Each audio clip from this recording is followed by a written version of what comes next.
Welcome back to another episode of our Future Priests on Roman Catholic Media. We have with us today Reverend Mr. Michael DeSaye, who is a subdeacon on his way to the diaconate and, God willing, the priesthood later this year. And as we do on all of these episodes, Reverend, we are going to ask where you came from. Tell us a little bit about your family background and your Catholic background. Sure. I was born in New Jersey. I went to school at elementary school with a school run by the religious teachers Filippini. They were an Italian teaching order that came to the U.S. About 100 years ago, and they set up many schools in the New York, New Jersey area. So I attended there K through 8, and for high school I went to a Christian Brothers school, DeSaye. After graduation, I went to Ithaca College in New York, and I majored in music. I have a bachelor's degree in piano performance. And after college, I went and studied music at a graduate level in North Carolina while working as a musician for a couple years as a teacher and as a pianist.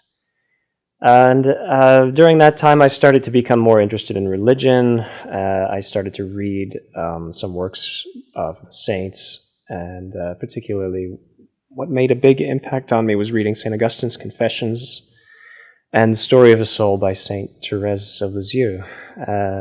Those, which seems like a long time ago now, but those two works had a profound impact on me and began to inspire me to look into a more committed religious life.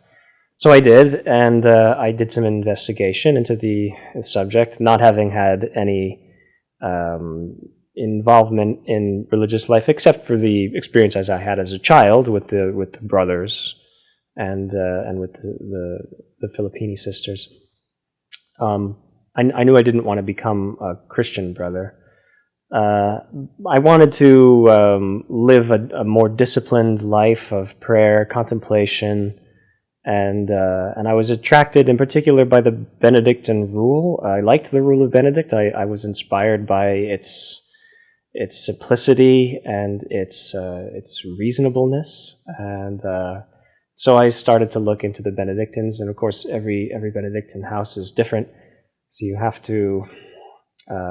It's not like other religious orders where there's one order and with many houses. The Benedictine order, every abbey has its own prelate, and the abbot of a monastery is sort of like a bishop in the sense that he has control over the priests who live there, and so I knew all that going in, and I did as much research as I could, and I talked to some priests, and I talked to some sisters also who could help me make a better decision.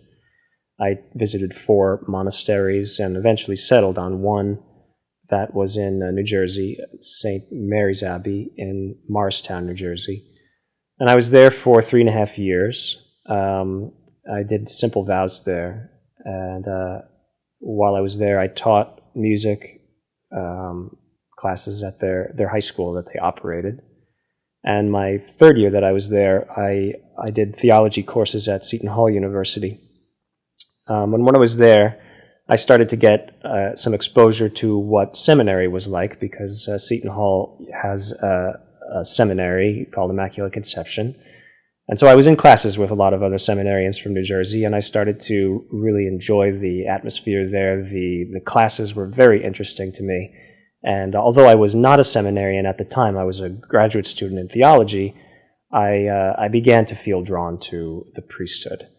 And but at the same time, my life was moving in a direction away from the Benedictine life, and so I decided to petition for a dispensation from simple vows, which I received, and I transitioned in to become a diocesan seminarian for the Diocese of Trenton, and I was accepted in 2012 and started my my philosophy for the Diocese of Trenton in 2013.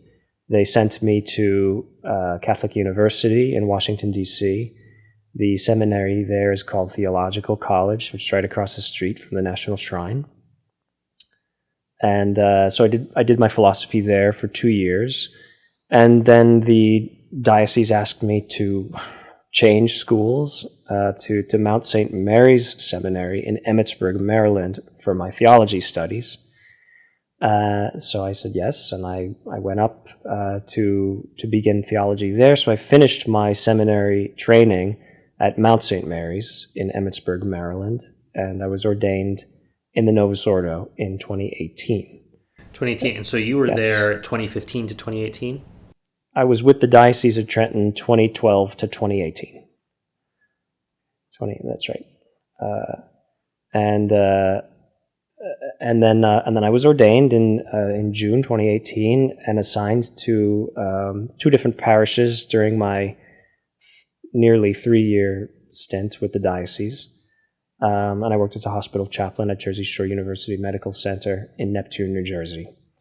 And after that, I came here to Most Holy Trinity Seminary for yet more studies. It seems like it never ends. You're always learning. And this is where I've been since May of 2021. Well, everyone, including myself, who's watching, is thinking, okay, we got everything up until I came to Most Holy Trinity Seminary. But there's a straight line, diocesan or parochial school, Christian Brothers, Ithaca, grad school. I read St. Therese, I read St. Augustine, Benedictine. Okay, I ran into some people at Seton Hall. All of this follows a track. It's a narrative that can be explained. But people are asking, okay, how do you go from being a practicing Novus Ordo cleric to starting over as a seminarian in Florida, which is not at all like New Jersey? No, it's not. I guess that has to be explained because it doesn't seem to follow the regular course. So that part, the record goes. Yes. Well, as a child, I would say I never liked going to Mass. I grew up in the Novus Ordo, and I always disliked it. I saw Sunday as a duty that I had to do under penalty of sin. And if I didn't do it, I would have to confess it. And so I went begrudgingly and sat through an hour of Mass. And I went with my family. My parents were very strict about that, and I commend them for that. They instilled that habit in me from a young age. And as an adult, I continued to do that. As much as I didn't want to do it, I did it for, as I said, out of a sense of duty. I always hated the music, and because I was a musician from inverted commas music. Yeah, I'm a little like Father Cicada in that sense. I grew up with this horrible music, and in my personal studies, I was studying Chopin and Mozart and Beethoven, which were wonderful and great. And I thought, the Mass is great too. Shouldn't the Mass have shouldn't everything about Mass be as great as it could possibly be? And it was not only not great, but really wretched. The most wretched music that exists is the music that you commonly hear in Novus Ordo parishes. It's just so low. It's of such a low caliber. Even compared to pop music or rock and roll, it's much worse than that. That really bothered me as a child. Because you have a musician sensibility, so I'm not a musician. I'm scarred by all of this music that I grew up with, same as you. Sing to the mountains, sing to the sea. It's I think of it as wretched on the natural order, but it's interesting to hear you refer to it musically, because even musically it's disordered. Yeah, and I wasn't really thinking about the lyrics to the songs that we had to sing because I didn't know theology. I didn't know whether something contained heresy or not. All I knew was this chord progression doesn't make sense, and these rhythms are stupid, and they seem to be inappropriate for cultivating an atmosphere of prayer. And shouldn't the Mass be prayer? Those were the thoughts that were with me from childhood. And so I always carried with me this sense that something is wrong in church. And as a young person, I thought maybe if the music could be improved, everything would just be a lot better. And then over time, I realized, of course, the clergy do not agree with that. And if you ever mention that the music is not perfectly suitable, very few people will agree with you. So I felt like an outcast. In New Jersey of clapping after did your people clap after the Mass to show appreciation for the choir? Not at every parish, but at many of them, yes, there was clapping, yes. That just, again, it's like, obviously people don't think that this is prayer. You don't clap after you pray, but so it's something like a concert or entertainment. And so I had this vague sense that something was wrong, but I had no idea what the Novus Ordo was. I had no idea what Vatican II did. No one taught me any of those things. I had to go and learn them on my own. And so, motivated by, a curiosity to figure out what happened here, I started to read and do some research. And then I realized, the Mass was changed at a certain point. And what was it changed from? It changed from the most sublime thing that exists in the world and has ever existed in the history of the world. And that started to bother me too, because why would something so wonderful and holy and good and pure be turned into this wretched thing, which is a horrible experience for everyone? And that made me start to do research, which eventually ended up becoming a major part of my life. And unless I had done that, I would not have come here. When I was a seminarian, I started to meet people that had some experience with the traditional movement. One of my friends in seminary was involved with the Society of St. Pius X when he was younger, and he introduced me to some of their literature, works by Archbishop Lefebvre, works by Michael Davies, and a couple of other authors from the traditionalists, I would say, the general traditionalism in the Catholic Church. And that was helpful for me too, to learn about those things. And that's where I also found out about Father Cicada's book, which I bought and I read as fast as possible. It was great. It was one of the best things I ever read. And I also, when I read that book, I had Bunini's book on the other part of my desk, and so he quotes from him a lot, so I was able to go back and forth and see exactly what he was doing and why he was doing it, and that was a great help, because when you have the autobiography of the man who changed the Mass, and also Father Cicada's commentary right next to it, it's a great help when you're doing that research. And after I finished reading Father Cicada's book, which obviously comes to the conclusion that the Novus Ordo Mass is invalid, I had a little crisis there, because I knew that the Church couldn't promulgate invalid sacraments for the faithful. And I was given the book with the warning by a friend of mine that even though this is a great book and it has a wonderful analysis of the problems in the Novus Ordo, nevertheless the conclusion can't possibly be right, because the Church can't promulgate invalid sacraments. And if the Vatican II popes are popes, then then the Novus Ordo must be valid and good. And it seemed just ridiculous to me at the time to think that the popes could not be valid popes. That just seemed absurd to me. And crazy territory. Exactly. I didn't want to go down there. It seemed like a weird rabbit hole at that time. But I still loved the book, and it was still it was eye-opening and very helpful for me to see the ideologies behind the creation of the Novus Ordo, just not only the Mass, but also the general the plan for reforming, if you can call it that, or destroying the sacraments. Well, you had the book on Bugnini as well, to sort of cross-reference what Father Cicada was talking about. Yes, I can't remember where I came across that book. I think I found it in a Novus Ordo rectory somewhere, and I asked if I could have it, and the pastor said yes. So I used that because Father Cicada references it constantly.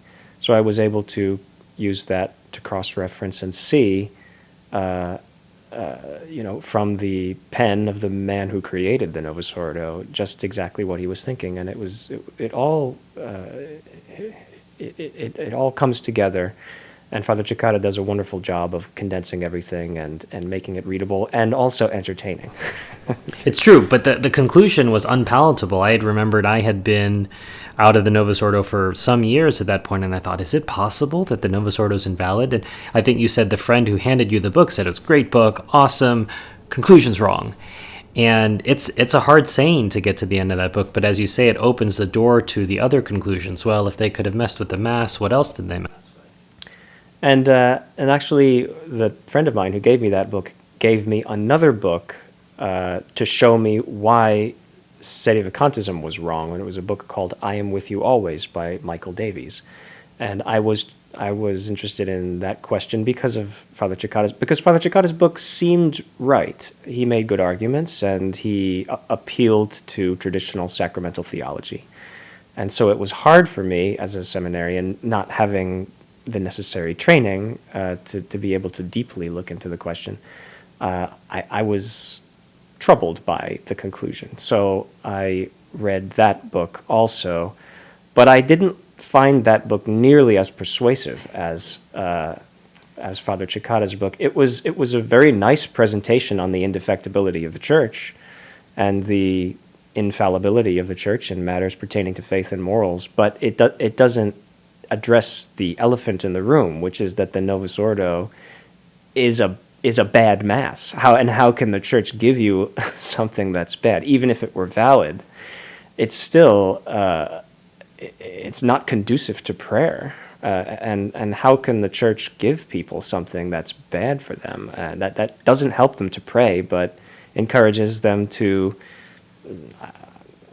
I don't know what it does. But it's certainly not prayer.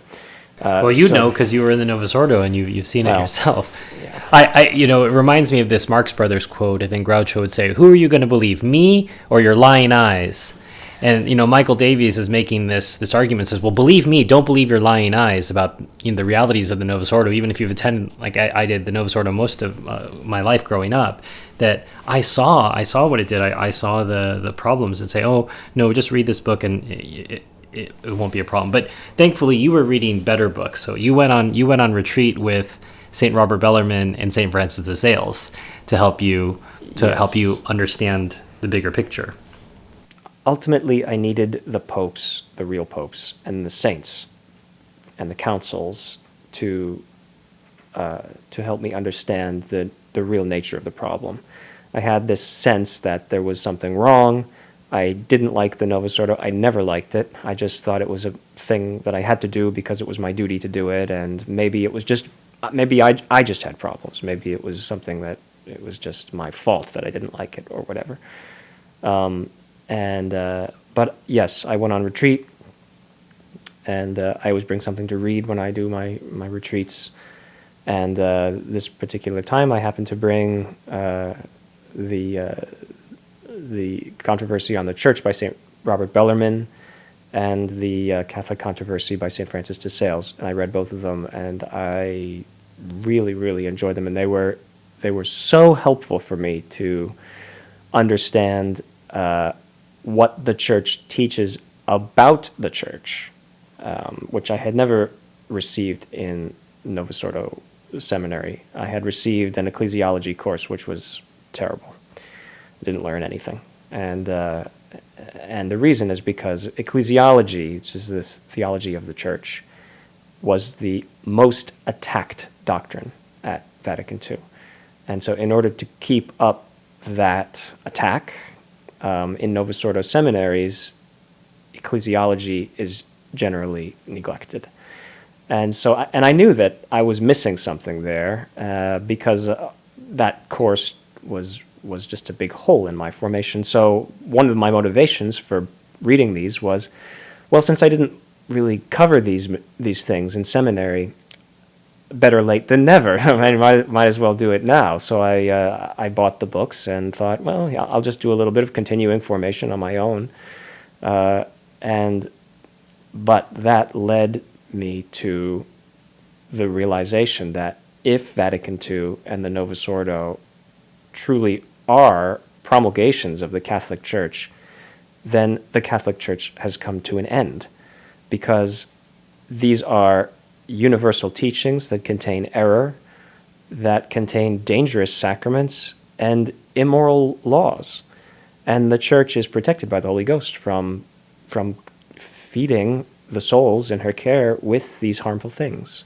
And that comes out very, very clear in the writings of the saints, the apologetic writings against the Protestants, because a major argument of the Protestants was the Church has become corrupt and no longer teaches the faith, and at some point in the medieval ages, she just fell apart and lost everything. So the Protestants, they were very fond of saying things like, you can't trust the Catholic Church anymore. The Catholic Church doesn't teach you the true faith anymore. The Catholic Church has defected from the faith, and we have the true faith. Come over to our camp. And that's very similar to what Vatican II does. It repudiates former Catholic teachings and commands Catholics to embrace novelties, which the Church has never taught, and many of them have been condemned by the Church. So the Catholic is faced with a very serious problem, that the authority of the Church, which ought to be protected by the Holy Ghost from delivering erroneous doctrines, seems to be doing that very thing, seems to be delivering erroneous doctrines to Catholics. Not only that, but also nourishing them with sacraments that are immoral and sacrilegious. And that's also something that the Church cannot do. Otherwise, we fall into the error of the Protestants. And I also realized that St. Robert Bellarmine refutes many arguments that are brought up by the SSPX. I was thinking for a little while about joining the SSPX, but then they're very fond of using the argument that the popes are not infallible in these matters, and that there have been a number of instances in history when the popes have fallen in these matters. And if you really knew your history, you would know that our times are not so different from the time of Pope X, Pope Y, and Pope Z. These arguments are not new. They were first invented by Protestants in the 1500s and were refuted by St. Robert. And I was amazed when I read that for the first time, because I was under the impression that they were the most traditional Catholic group, and that I would go to them, and I learned many wonderful things from reading their materials. But then when I came face to face with that they have actually been using arguments that were first used by Protestants in support of their position, I knew that I couldn't go there.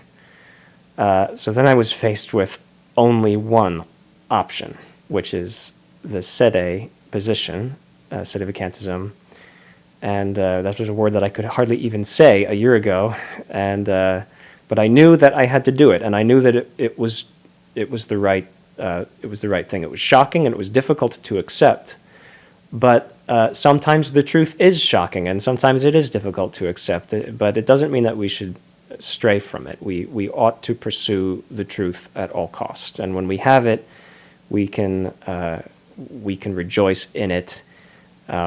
It's not a situation that we enjoy being in. We would like to have a proper authority. We would like to have a true pope to submit to. We would like nothing more than that. Nobody enjoys living in this world of no local ordinary. It's very difficult to function in this context, but we do the best we can, of course, and we don't revel in the fact that the Church is going through this terrible period.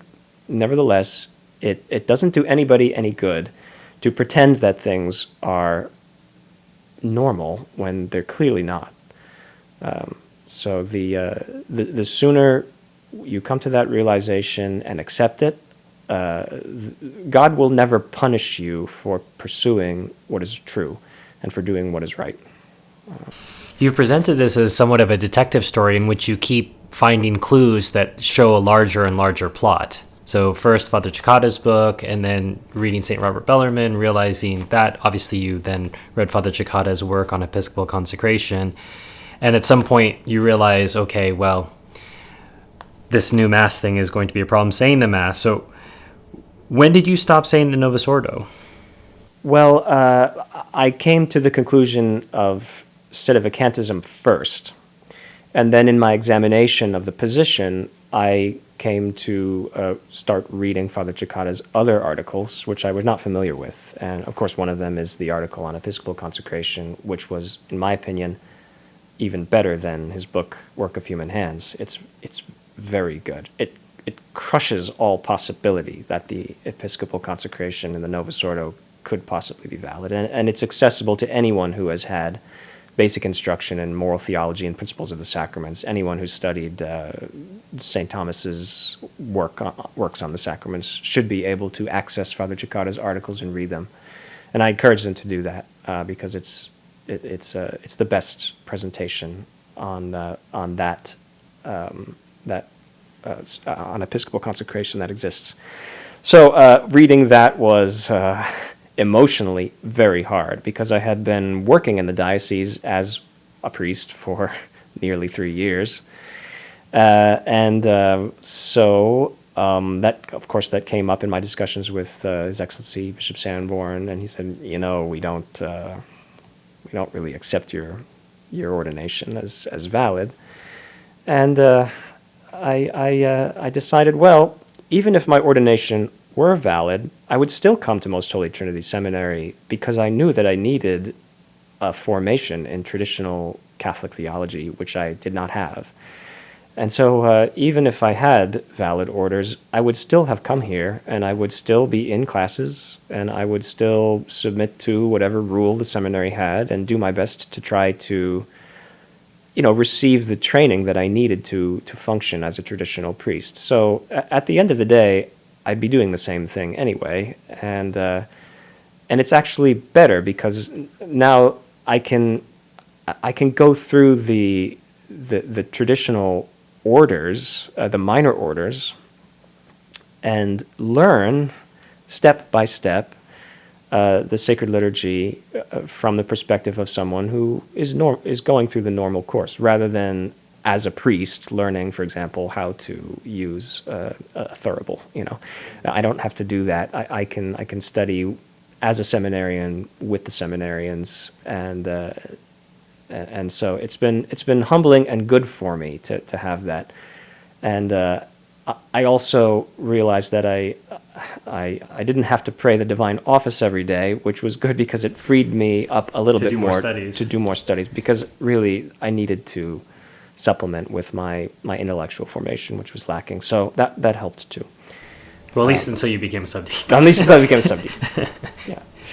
So you said you'd had a long list of questions that you took to your first meeting with the bishop in Pennsylvania. Yes, mostly having to do with canon law, jurisdiction, and questions of that nature. So, and knowing Bishop Sanborn, you probably got all of those answered. Yes, he answered them quickly, clearly, charitably. I was very impressed with every answer he gave. And I also had some objections to the Sedevacantist position that had come up in my own study of the problem, and I couldn't find a good response to those answers online, and so I came with those questions to him, and he answered those questions wonderfully also. That's when I was first introduced to the thesis. So of course I thought the thesis made sense immediately, and I as I said, I never really considered the papal heretic argument seriously, although it appears to be the case that the incumbent is saying heretical things all the time. Nevertheless, it doesn't matter that someone just stands up, points a finger, and says he's a heretic. I mean, that doesn't translate into anything for you in any practical order. I mean, Mrs. Smith from St. Mary's Parish in so-and-so Right. can say that my bishop is a heretic. Okay, but that doesn't matter. That And nothing happens he may as a indeed result. be a heretic, but He could be the worst heretic who ever lived, but it doesn't translate into anything for that person to say that. So I knew that argument was going nowhere, but the indefectibility argument is unassailable, and this is the only place that makes that position the central. I would say the reason for the existence of this institution is that argument. yes, Reverend, that definitely answers my question. I suppose now you're looking at a real ordination and a completely different seminary experience than what you've been used to, and as you say, a crash course. So you're going at a faster pace than you've ever had to before. But having been in the Novus Ordo and gone through the Novus Ordo experience, I would just try to ask what are one or two things that really strike you now, especially now that you're in major orders, from your previous seminary experience and your previous life in the Novus Ordo and now, for some of our viewers who may be going through this themselves at the moment. Sorry, you're asking what are the things that strike me as most different? In the seminary experience and what you're going through at the moment as you're preparing for a priesthood. Well,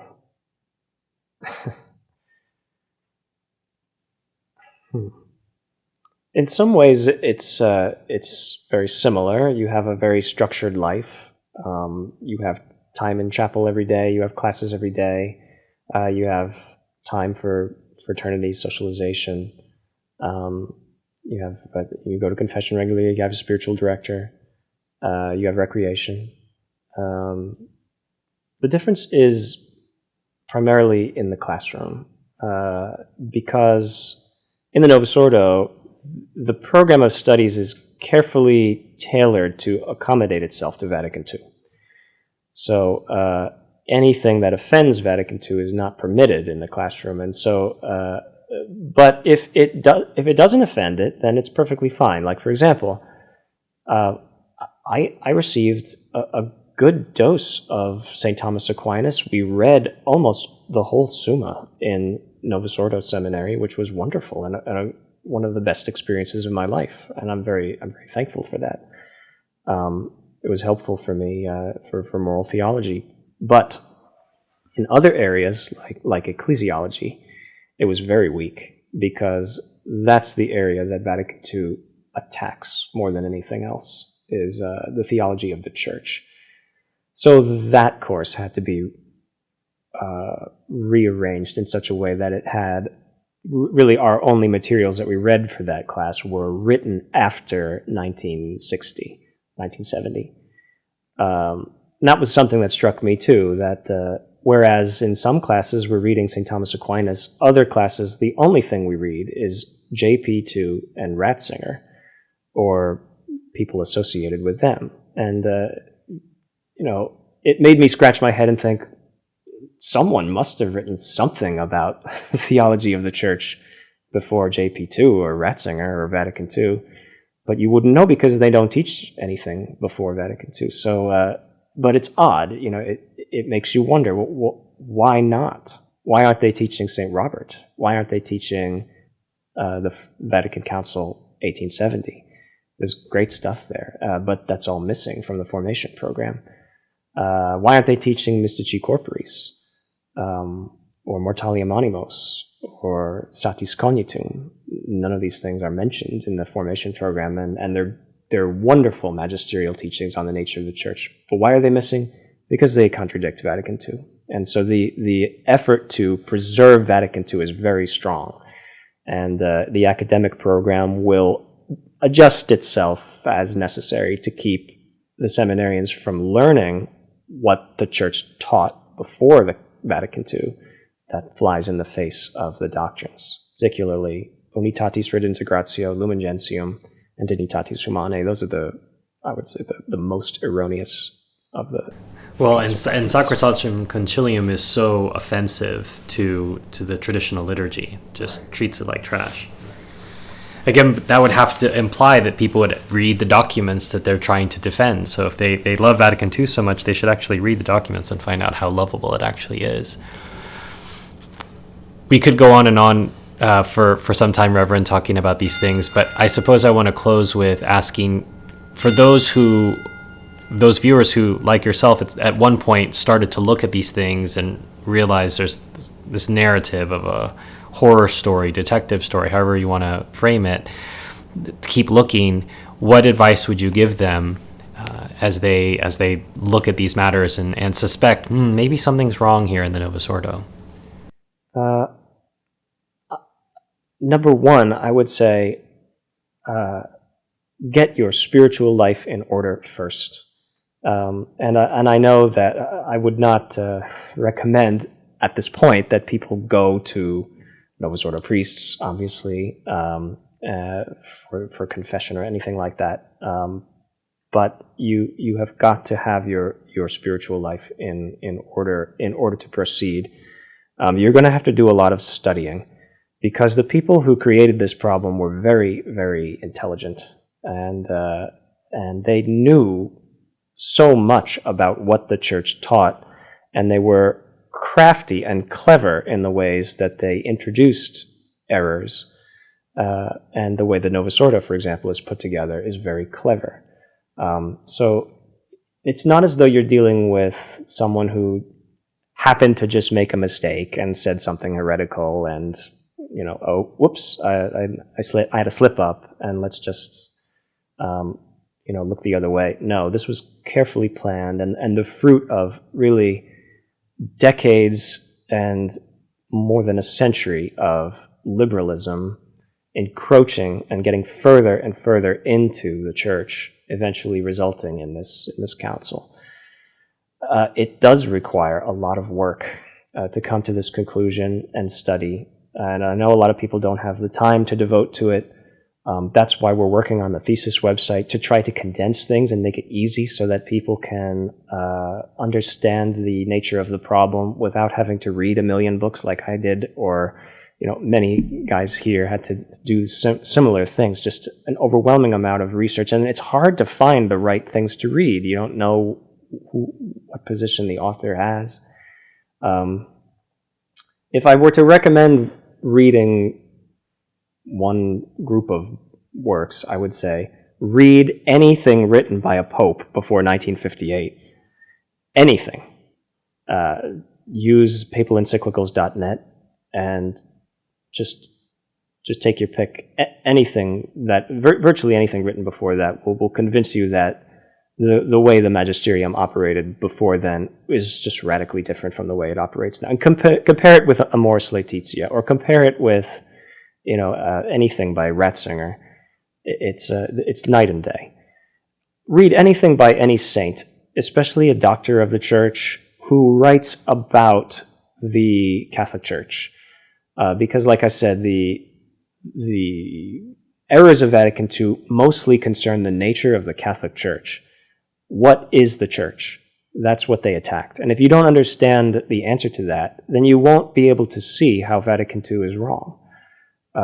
So to that end, I would suggest reading St. Robert Bellarmine and read St. Francis de Sales, read the Vatican Council 1870, read the Council of Trent, get the Catechism of Trent, and read the sections that pertain to the nature of the church. All of those things would benefit you greatly and would help you to understand the problem better. And I would say, don't get distracted by the Novus Ordo Mass. The Novus Ordo Mass is horrible. We all don't like it. We know it's bad. But focusing on aesthetics there is not going to help, because this problem is not a problem of